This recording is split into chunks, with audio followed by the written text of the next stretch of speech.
guys, how you doing? It's Rabea. I hope you're all good. So this is the first video on my new camera setup. I'm very excited.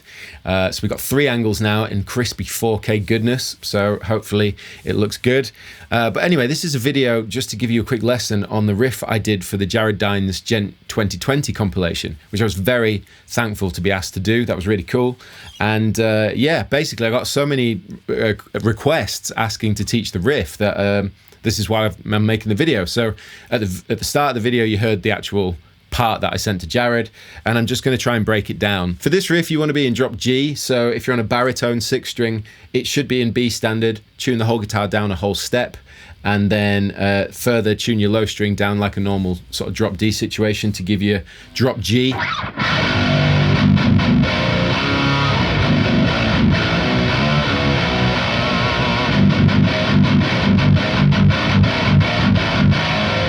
It's horrible. It's so filthy low. But yeah, if you're on a 7 string, I don't actually know what the tuning would be on a 7 string, but you could probably do it quite easily. Just tune it down to drop G. Anyway, let's crack on. Generally speaking, the riff is kind of like based on this little motif that goes between the chugs, and it's kind of like a little bendy thing. Tenacious D reference, but it's you're sort of doing like a swung kind of feel on the wrist while you do this little microtonal bend in the first part. So you've got this. So if you can see that on the close-up, I'm trying to get a couple of angles so you can see my fretting hand and my picking hand for this. But yeah, that's a real key to this riff, is to get that rhythm. Because we do that, and then in between those chugs, we change it to, and then we finally change it to. So yeah, basically it's worth kind of getting that rhythm comfortable in between the chugs. And the chugs are,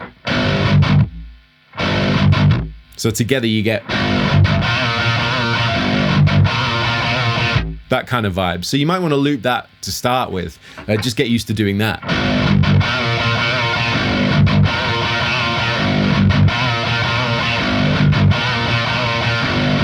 That kind of thing over and over again.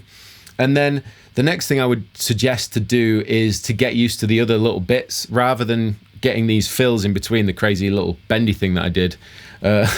Yeah, you want to get the other parts in between. So the first one being from that 3rd fret D string, and then the next ones we move up from 4 to 6 while we slide up to it. So it's kind of a nice feeling. And you kind of, what I was doing in the riff was also sanding the B string a little bit because it was adding a bit of discordant kind of vibes, so I like that. Which you don't really hear it so much on the actual track, but it is in there. Just because it sounds weird underneath the chug. You know what I mean? Like, I'm just into that. And then the final one, you're barring D, G, and B string on the 7th fret, and then with your index finger, and then you pull off with your middle finger on the D string, 8 to 7. So you get this like major augmented thing.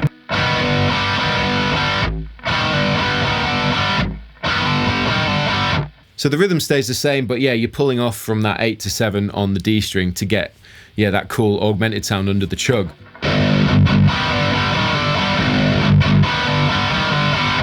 So yeah, so far you just want to get used to the different changes in that sort of motif underneath the chugs.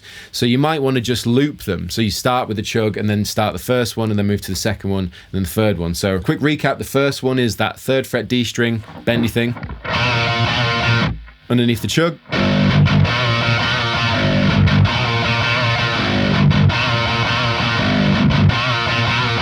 So yeah, get used to that. And the next one on the D string, slide from 4 to 6 whilst kind of ringing out the B string if you can. Underneath the chug. And then finally that 7th fret pull off from the 8 to the 7 on the D. So underneath the chug.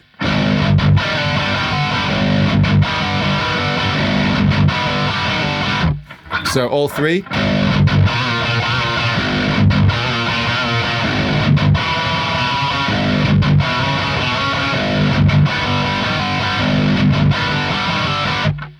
So now you've got used to those different motifs going in between the chugs, it's time to look at the fills. So the first one being like that. It's kind of weird to play. It's a lot of fun when you get it down, but it's weird to play. Because you're kind of bending up on one string and then kind of pre-bending down on the other string, but high to low. So it's a bit of an odd one. But the notes that you're going to be doing are A string 4th fret, E string 6th fret, E string 3rd fret. So you go.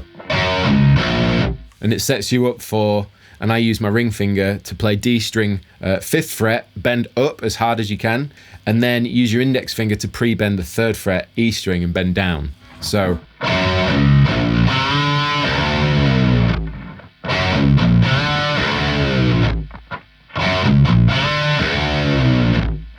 Yeah, it's hard to do. It feels weird. But yeah, when you put the sort of chugs and the bendy thing between that, you get...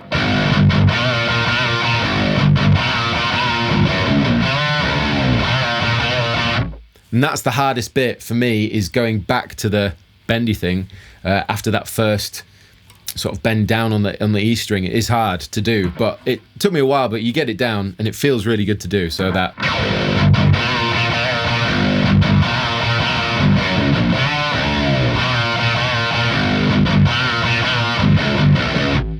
So that's the next little fill, and it's literally just open chug 6, open chug 3, back to 6. So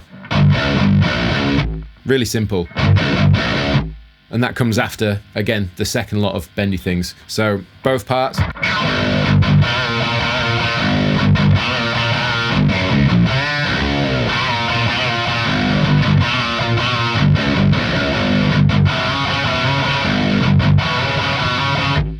Okay, so hopefully you're following. Hopefully I'm explaining it enough. But yeah, so after you've done that second little 6-3-6 fill, you move up to the next sort of motif bit. So moving, you know, that slide between 4th and 6th fret. And then immediately after, you're going to do a little sort of push on that 6th fret. So like that. So. And slide back to 4 and then back up to 6. So you get...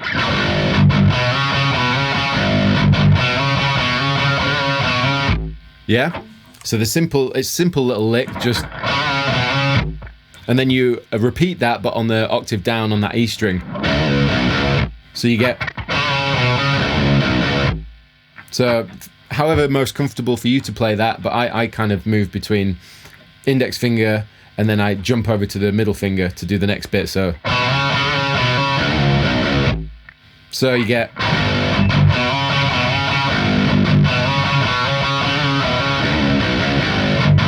Yeah. So all together from the beginning.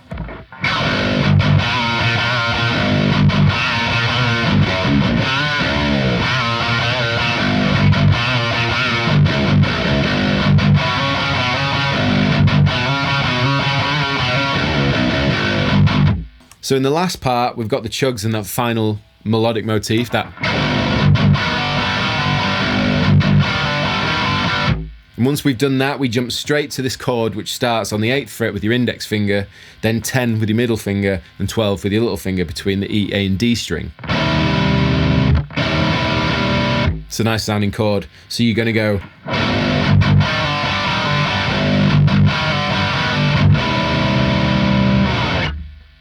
Yeah, so we slide down from that chord down to the 3rd fret, same shape, but we start from the D string and we play this picked pattern.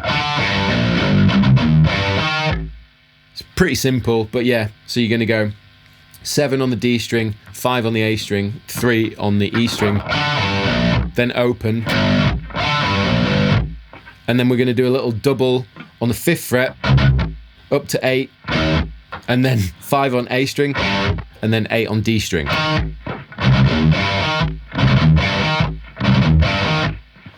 So you get all together on the close-up there.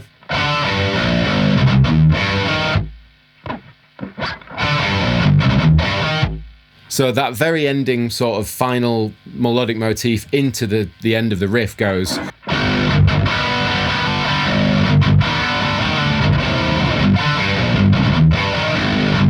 back to the beginning. So all together, you should have...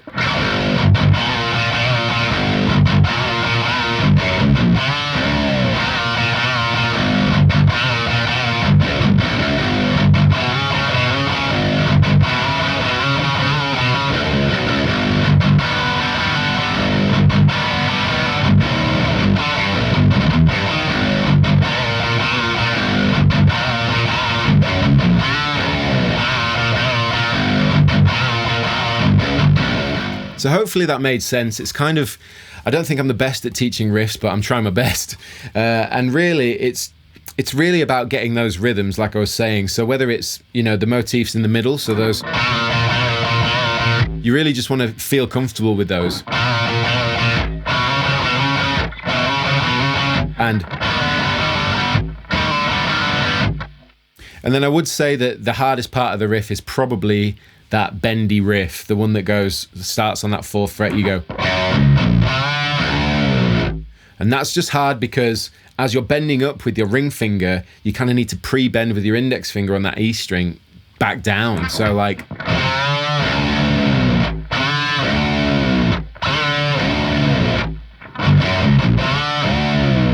yeah, it's kind of weird. And also with your picking hand, you need to just catch that low string. So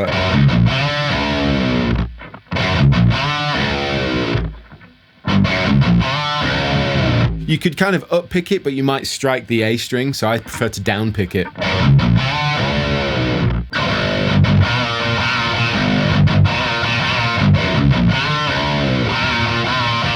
So yeah, going straight back into that bendy thing is the challenge for me. But yeah, if you're wanting to learn that riff, I'd say that's the most challenging part. But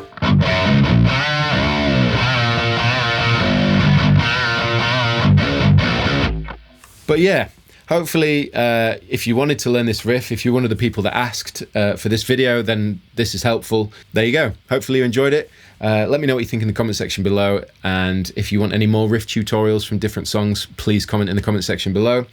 But yeah, all my links to everything is in the description box. Like, subscribe, and share. Thank you for watching this video. Thank you for Jared Dines for asking me to do the Djent 2020 riff, and I will see you all very soon.